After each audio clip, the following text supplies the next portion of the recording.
He's one of the most successful investors ever. Frank Giustra is the founder of several major mining companies and Lionsgate, one of the best-known Hollywood studios. Renowned for timing markets, Giustra believes the world is about to go through a dramatic change.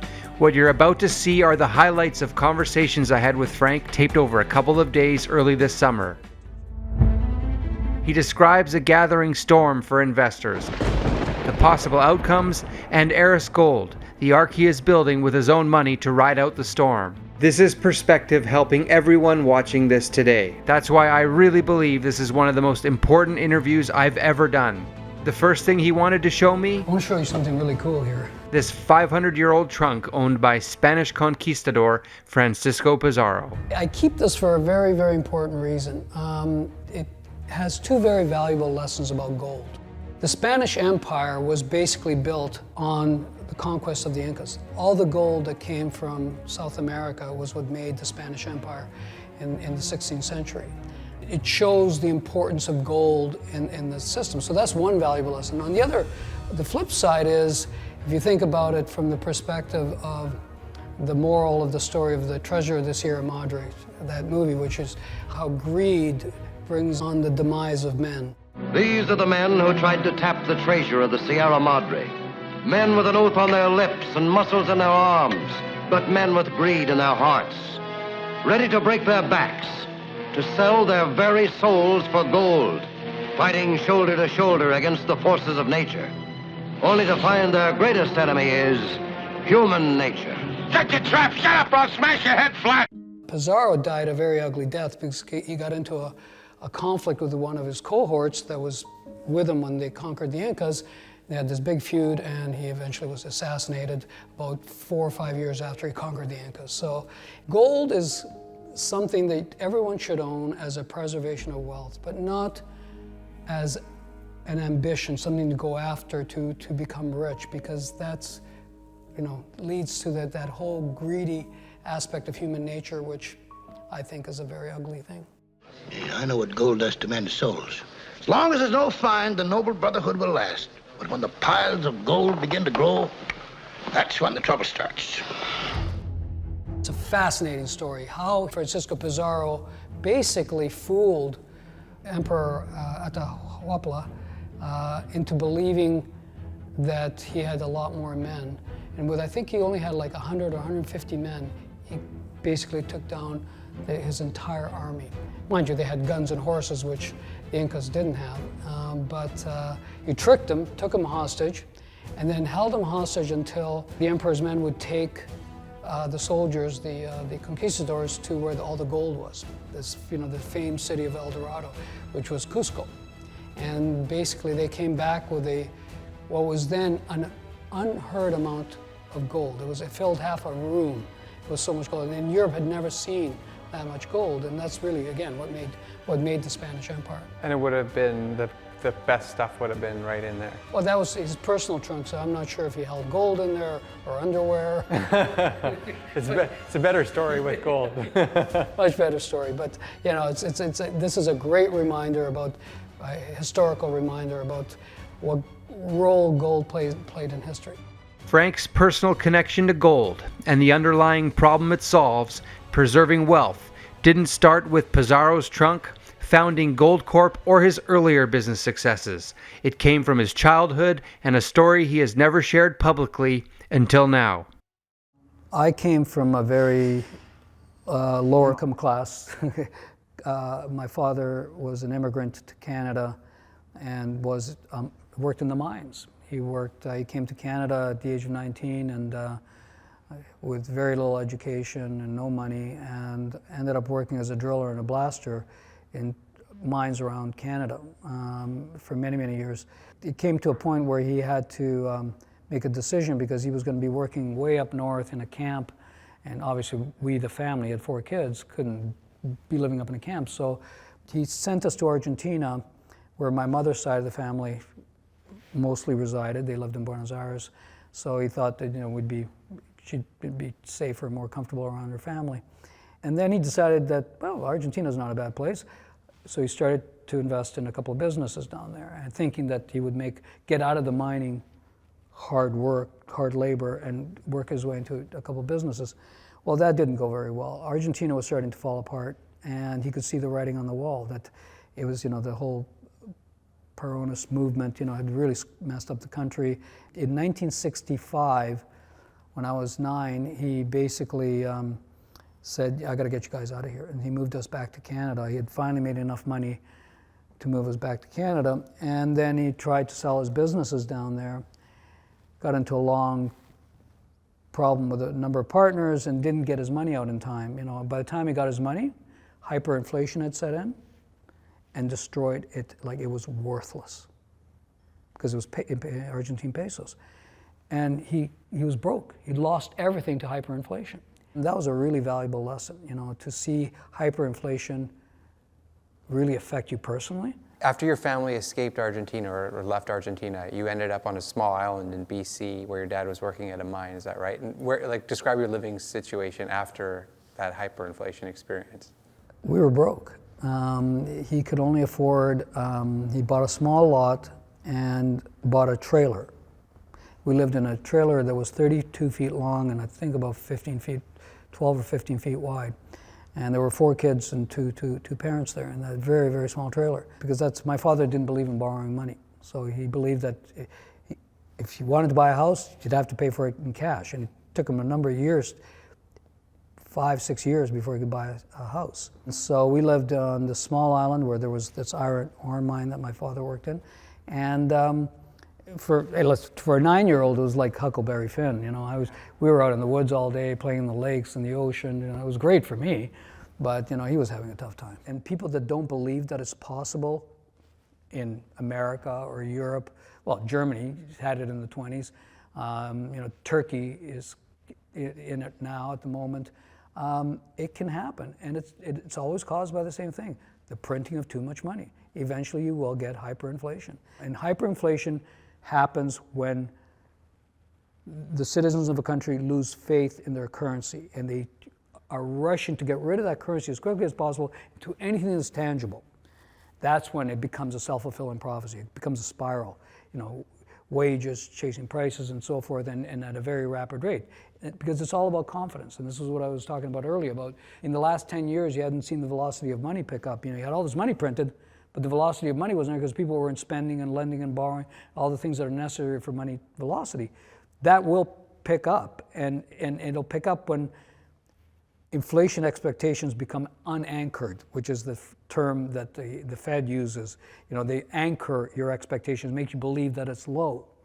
And in fact, it never has been low. Inflation, CPI is manipulated such that it's whatever they report, inflation numbers are double that.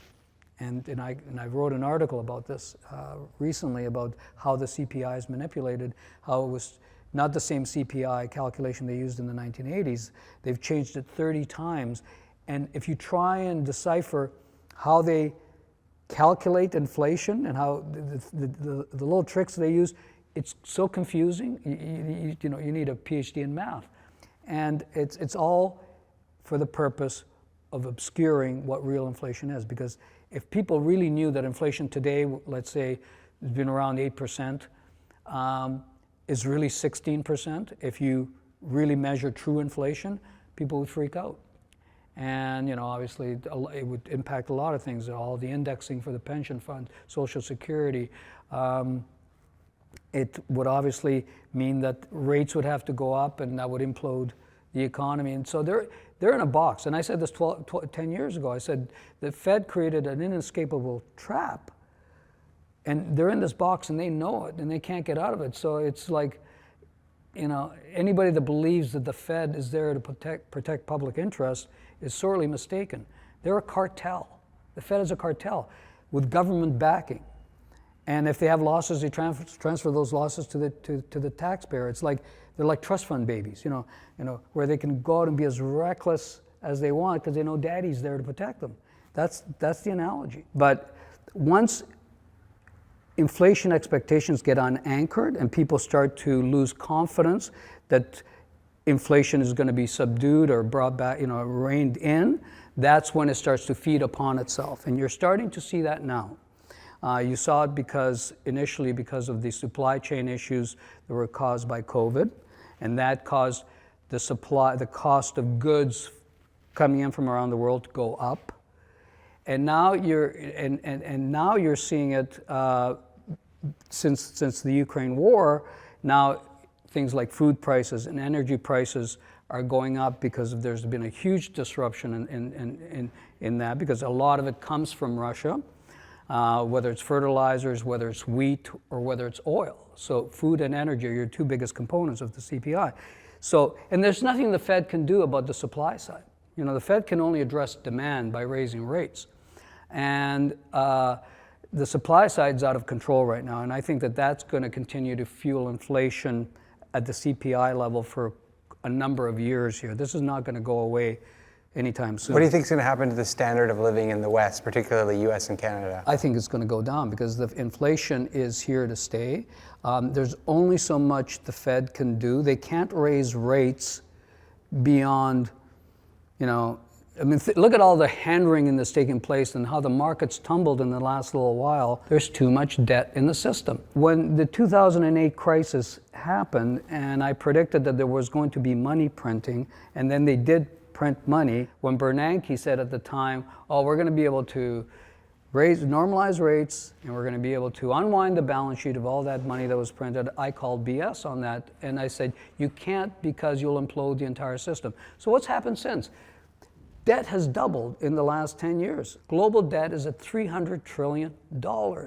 It's in most developed countries, all debt, which is household debt, corporate debt, and government debt, is equal to 250% of GDP. That's insane.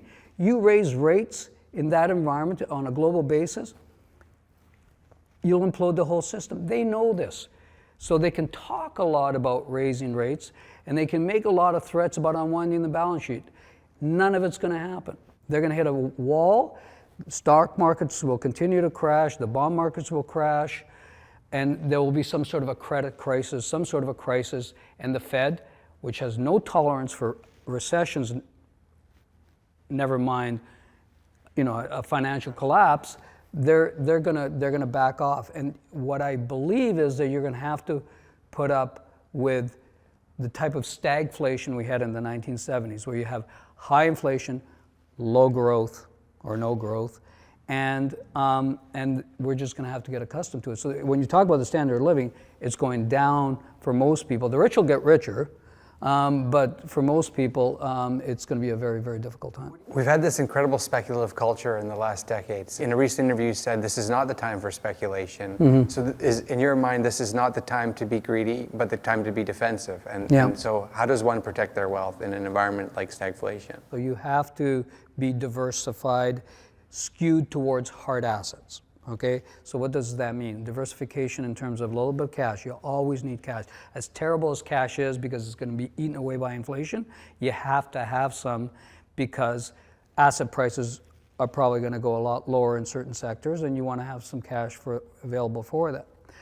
Definitely gold, because gold is, even if gold doesn't go up in an environment like this, which it's not at the moment, it doesn't go down. So its relative performance to other asset classes as a preservation of wealth is still solid. Okay, it might go down a couple percent, but it's certainly not going down like 25, 30% like the NASDAQ's going down. That's, or like cryptocurrencies, which are down over 50%.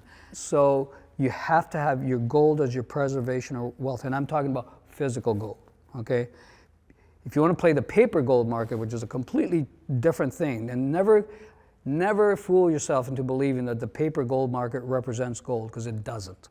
Okay, it's so manipulated. There's so many claims on a single ounce. Probably there's 100 claims on a single ounce of gold because of the way they use derivatives and the way they sell the futures. So physical gold is something that you have to own. And then I would own real estate. I would own certain stocks in certain sectors. Why is the dollar so strong? Because in the initial stages of a panic, much the same as what happened back in 2008, people panic, they sell all assets, including gold. And so what happens? All of that cash goes into US dollar treasuries, and that lifts the dollar price against all other currencies, and you're seeing that right now.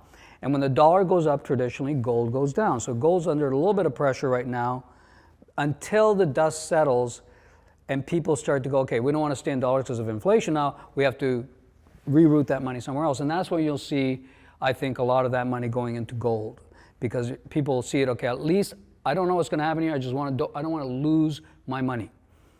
Rule number one, don't lose money. Rule number two, pay attention to rule number one. And that should be the mentality at the moment, because you don't know which way this is going to play out. So if standard of living is going down, conflict is on the rise, and there's a potential monetary reset on the horizon, is there any better advice than to tighten your own belt at home and conserve the capital you have and tone down that lifestyle that's got excessive and decadent in the West? Yeah, really excessive. I mean, it's a casino mentality that's taken over the West, specifically in North America.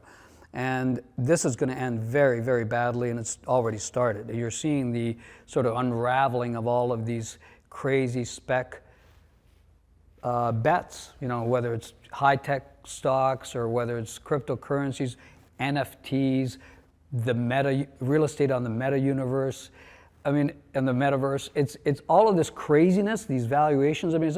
That's popped, in my opinion. It's popped. Now you're going to see an unraveling like you saw in the dot-com unraveling back in 2000, and it's going to take down every market with it, and people are going to rush to cash as they panic, and then they're going to have to come back and sort out where they're going to put that cash. Like a generation ago when I was growing up, we had hand-me-down clothes and used golf clubs and old cars, it seemed like. And now everybody's got the fanciest new stuff and the newest cars and the most expensive clothes and the bottles at the nightclub. And I just feel like we're all living like the good times are going to go on forever. It's 1929. Yeah. It's 1929. They were partying like crazy in 1929 until it all ended very suddenly. And I think that's potentially could happen here. I think gold stocks did incredibly well during the 1930s. So. Absolutely they did well, because they had to revalue the price of gold. When I was a young man, I came across your articles that you were publishing in the early 2000s. Tarnished dollar will put a shine on gold and others. And can you just tell me how you picked the bottom in the gold market at that time and what you did about it? It was pretty serendipitous, because I was living, I just stepped down as the CEO of Lionsgate, which I'd run for 3-4 years. That's the film company, yeah. Of the film company, Lionsgate Entertainment. And I just became chairman only in 2001. And my wife and I and my small child at the time had moved to New York for 6 months, and I was bored.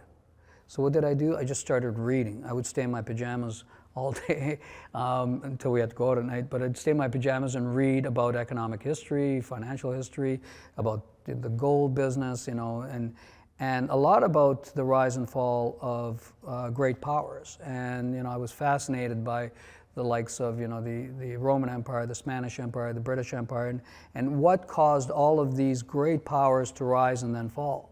And you could see the patterns are all very similar. And I'm not obviously the first person to notice this, a lot of people know this, but I started to think about where the US was at and how the Fed was starting to change its behavior to become more accommodative. Every time there was a financial crisis, they would, it was Alan Greenspan in those days, and he would come to the rescue and lower rates, and I was going, okay. And then he became the darling of Wall Street. He was called the maestro, and I think that inflated his ego, and then he decided to please Wall Street all along the way. And then when 9/11 happened, that changed the whole world. And then I saw both the administration, which was the Bush administration at the time, and the Fed do things that were clear to me were going to destroy the value of the dollar. And very similar to the 1960s war in Vietnam. Exactly. Destroyed the dollar. They lowered taxes. They went to war, and Bush urged consumers to go out and spend. So everybody knows the debt went up, the rates went down to zero, and from that moment on, from 2000 on, I knew the game would never change, that they would continue to come back to this easy money policy because they were putting themselves in a trap.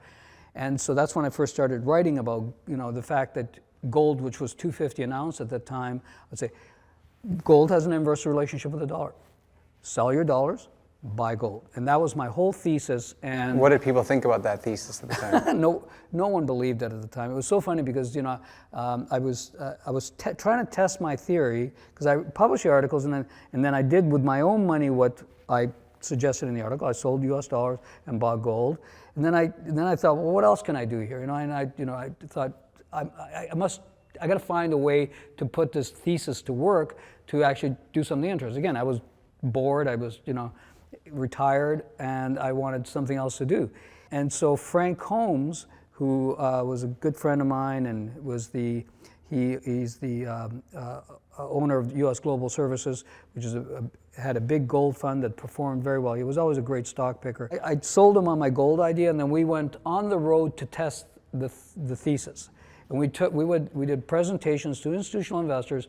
We weren't selling any product, we were just selling an idea. And I remember getting kind of laughed at. A lot of people, no one believed us. They were going, what are you talking about? Gold's dead. And I said, but this is the reason why it's going to go up. And and they kind of mocked us, most of them. Very few listened. But I wasn't discouraged because I had a lot of conviction about what I believed that this was going to happen. So I thought, okay, never mind, we'll convince them later. And then we came back to them later when we had something to sell. Frank did come up with something to sell in 2001. He partnered with legendary gold CEO Ian Telfer, who you'll meet shortly, to launch Wheaton River Minerals, which became one of the most successful gold mining companies ever. So Ian and yourself go out and take over Wheaton River Minerals, which at the time had $20 million in cash, and you guys, I believe, put a $5 million placement into it. So you started with a $25 million cash vehicle in 2001, and I believe within something like 40 months, it had 20 mines and a $5 billion market cap, and 10 years after inception was a $50 billion company, the largest market cap gold producer in the world. It's absolutely incredible to me how quickly the rise of Wheaton River, which became Goldcorp, happened in contrast with the Newmonts and the Barricks and Placer Domes, which took place over many generations to be built up into that speed. So I just want you to describe, if you can, how did events conspire to allow Wheaton River to be so successful so quickly, and what was the story from your perspective? How did that happen? I think the biggest thing that helped us was the lack of interest in the sector, because people weren't doing anything. They weren't investing. Gold was dead. People didn't believe that gold was going to go up again. So there were lots of opportunities out there for someone that had a different view and was going to be more aggressive. And that was my whole thing, was like, we have to aggressively build this mining company in a very short period of time, because the gold price is going to go up. And when the gold price eventually does go up, we're going to have a lot of competition. So I think we were first out of the gate, even when no one believed us. And we had to make it work, so we started to look for acquisitions when the gold price was still subdued. I think that gave us a lot of advantage, that we moved quickly, we were aggressive, and we were believers in the gold price. Because you had to believe, with some of the acquisitions that we made, you had to believe that the gold price was going higher. We were buying great assets, but we were slightly overpaying for them, according to our peers. They were going, well, you're overpaid for that. We're going, yeah, you might think that right now, but they're great assets, and as the gold price goes up, we're going to look very, very intelligent, and that's exactly what happened. And we moved very, very quickly, and did a number of acquisitions, and then we did some mergers, and by the time it was all said and done, like you said, in 2010 or 11, it reached $50 billion in market cap. Did you ever expect it to be that successful? No. My goal was to build a 1 million ounce a year producer, to get to 1 million ounces a year, and I thought, if you can get to 1 million ounces a year, now you're an institutional quality stock, and you're going to be re-rated. You're going to be in the indexes and all those things. And that was the plan. Well, we far, went beyond that, and things just happened, and it got a lot bigger than I thought it would. Ian Telfer. As mentioned earlier, Frank's partner when he launched Wheaton River was this man. Please welcome Ian Telfer to the stage. Ian spent his career working with some of the most dynamic entrepreneurs in mining history. Rob McEwen, Ike Batista, Robert Friedland, and Frank. Basically, being an entrepreneur is trying to do something that everyone tells you can't do. He has created literally tens of billions of dollars worth of value for investors over a 5-decade career. Today, Ian is the independent chair of Aris Gold, a company that's operating under the same template that made Goldcorp so successful.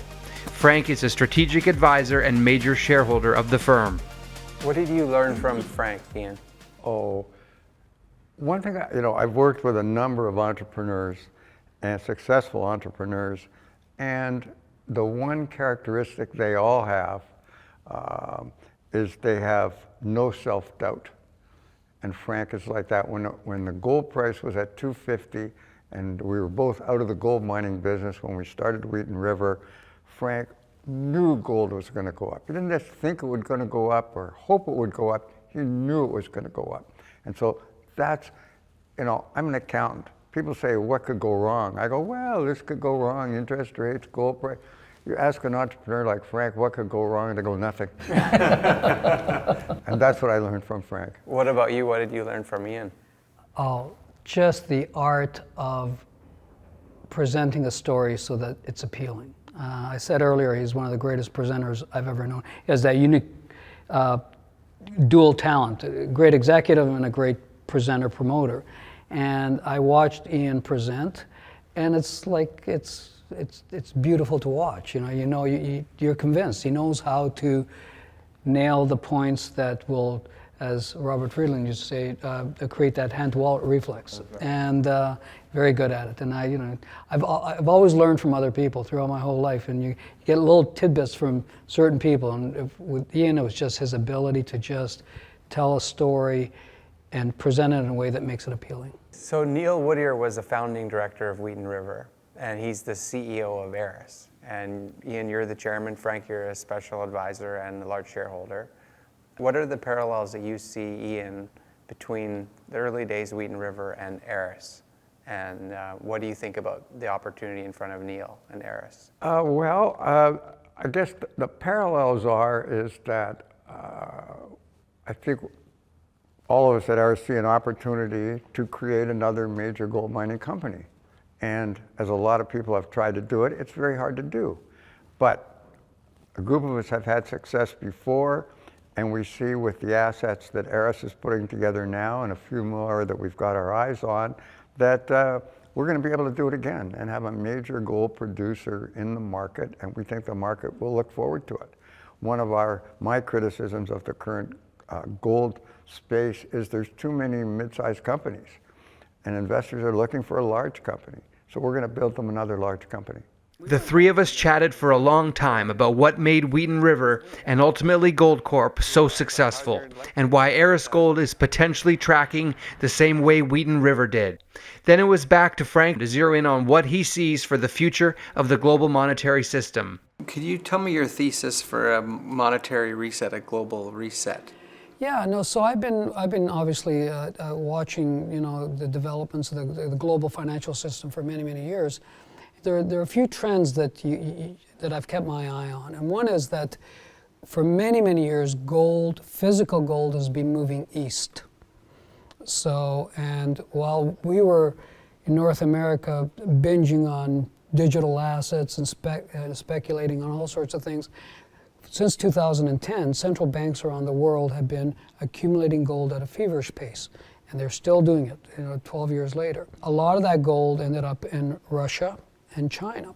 Now, Russia's been very overt about its gold purchases. It's very transparent, and it's got the largest percentage of reserves in gold than any other country. China, on the other hand, is a little bit less transparent, and they report gold their gold reserves every number of years. Then they stop reporting for years, and when they do report again, the gold reserves go up exponentially. They haven't reported since 2019, where they reported 2,000 tons. But the way I see it is that China is the largest gold producer in the world and has been since 2007. China is the largest gold importer in the world.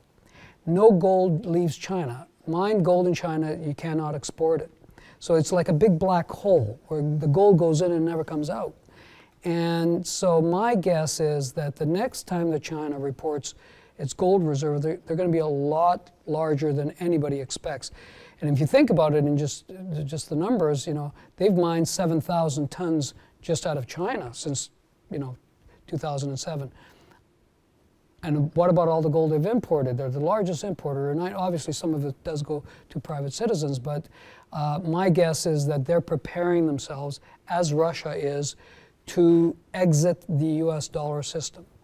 Why? Because of sanctions, and because they've seen how the US dollar has been weaponized, and you've seen what that's done to Russia. You know, they've basically frozen all their dollar reserves. So I think what's going to happen is China is obviously watching all this very, very carefully. And I think that given that at least those two countries and several others, you know, Iran and others, want to get out of the US dollar system, I think gold will have to play a role in that. And I think that that's what we're going to find down the road. At some point they're going to announce some system, and we're going to have a bifurcated world.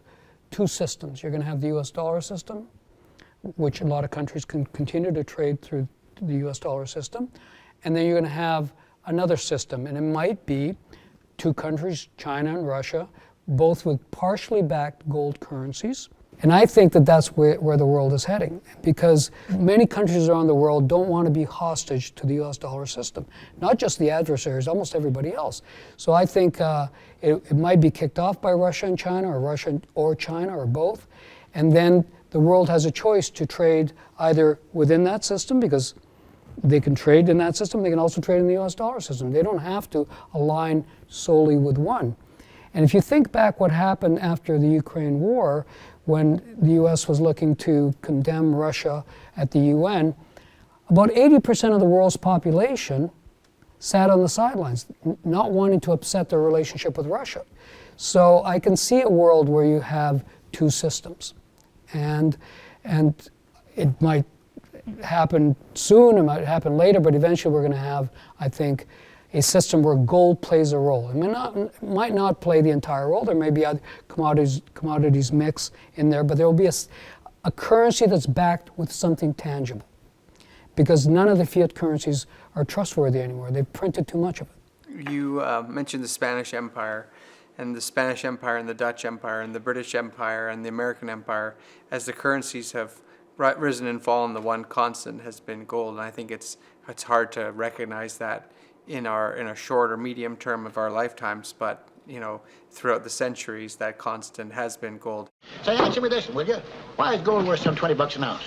I don't know, because it's scarce. 1,000 men say go searching for gold. After 6 months, one of them's lucky. 1 out of 1,000. His find represents not only his own labor, but that of 999 others to boot. That's 6,000 months or 500 years, scrabbling over mountains, going hungry and thirsty.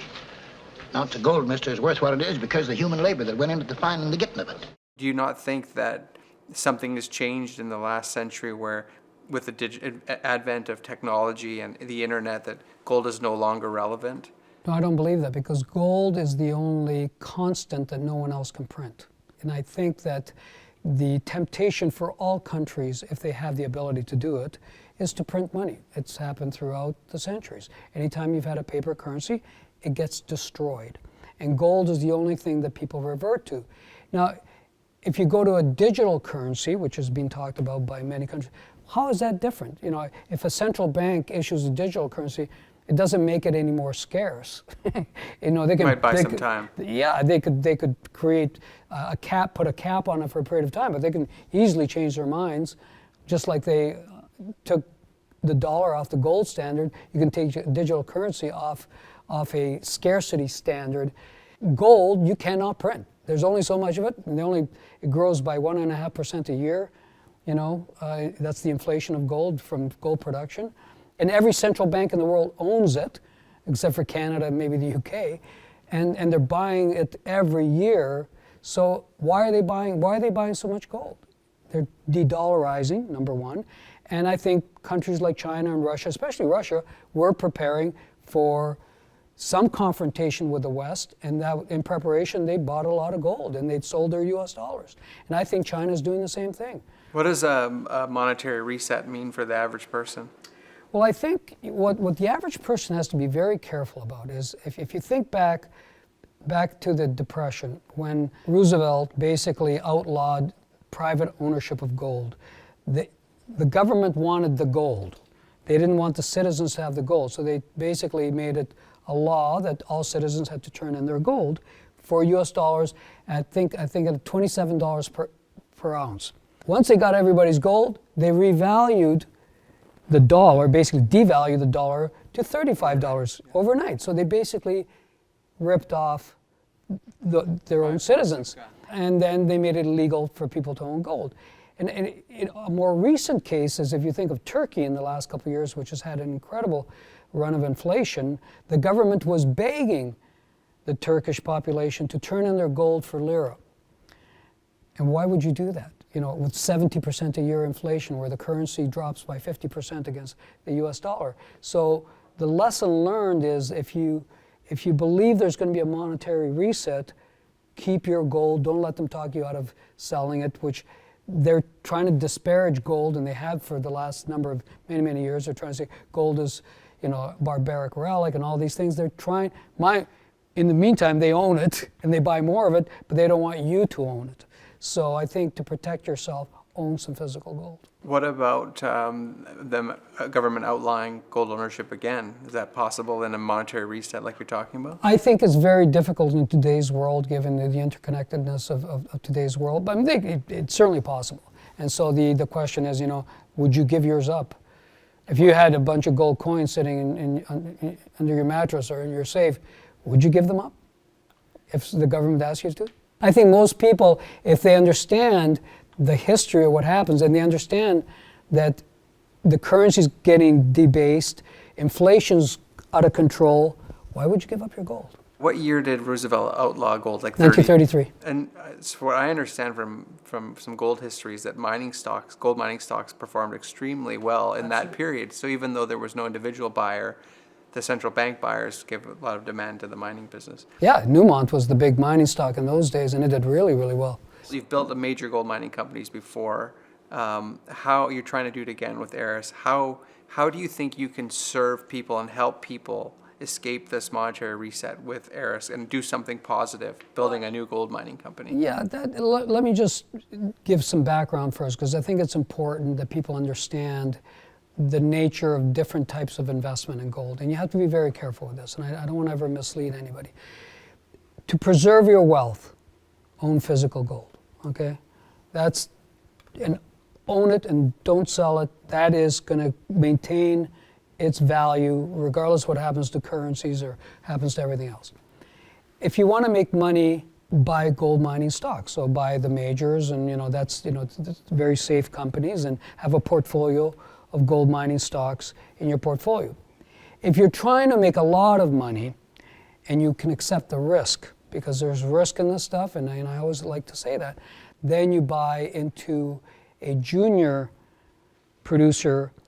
And what we offer when we created Aris, or we've created the other three companies that preceded it, including Goldcorp, Endeavor, and Leah Gold, is we have a business plan.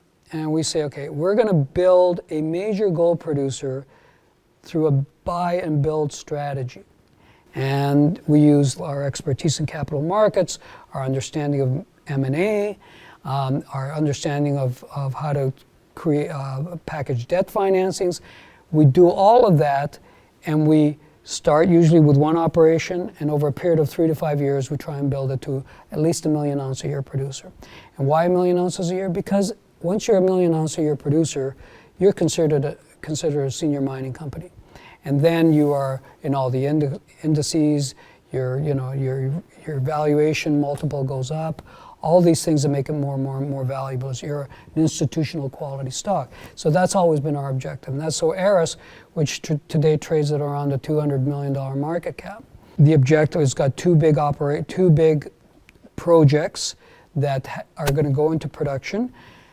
On its account, it's about 10 million ounces of gold, of really good grade gold. And that's a great way to start a company. When they're both in production, it'll produce about, to our account, about 500,000 ounces a year. So that's a great start, but that's definitely not where it's going to end. And we're always looking for the next acquisition or the next merger or the next project. And if you look back at some of the other companies, the valuations go into the billions once you get that up and running and have production.